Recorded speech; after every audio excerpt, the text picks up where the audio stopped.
Well, look at this beautiful loin of venison. I'm gonna pan fry this with a little bit of oil, some rosemary, thyme out of the garden, and some garlic. And I'm probably gonna baste this in a little bit of butter, rest it, and then we're gonna serve it for dinner. Can't wait, this is gonna be beautiful.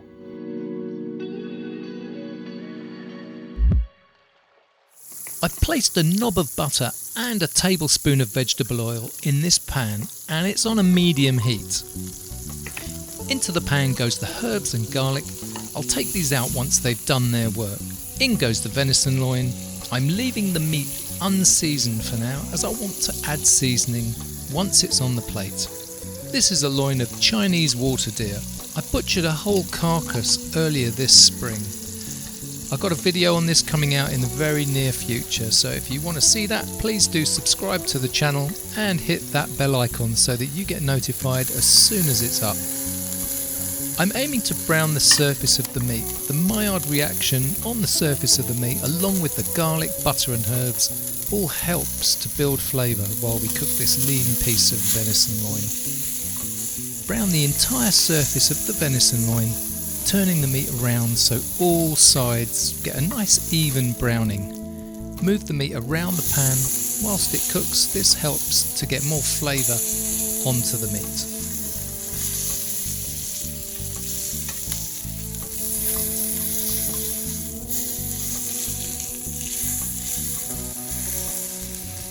Once the herbs have done their thing, you can get rid of them out the pan. When the loin's evenly browned on all sides, remove it from the pan and place the meat on a baking tray. Cover it with foil, or as I'm doing in this case, some greaseproof paper or parchment paper. Normally I'd put the loin straight into the oven in the pan, but I don't want to put too much heat into the meat so that it overcooks. 3 minutes in the oven and it's onto the board to check.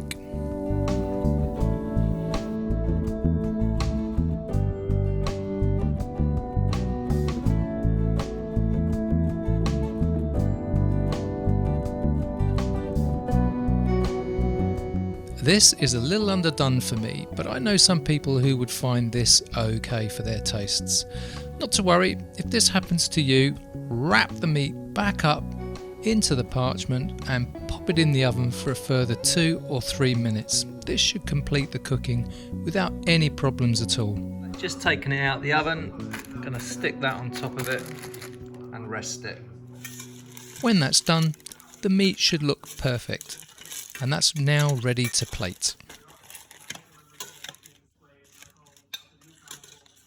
Resting the meat is a really key and important stage. You can see when I lift the meat from that parchment paper, all that blood that's left behind.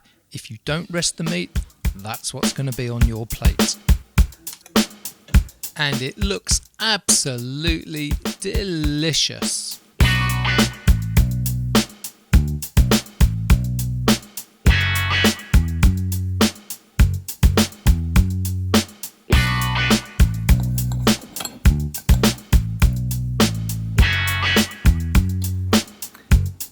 Here we go.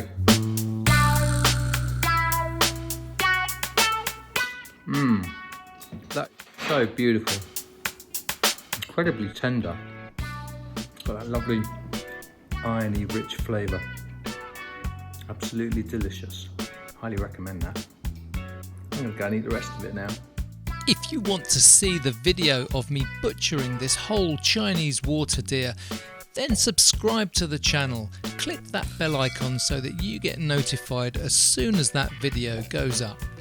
In the meantime, folks, take care and see you on the next one.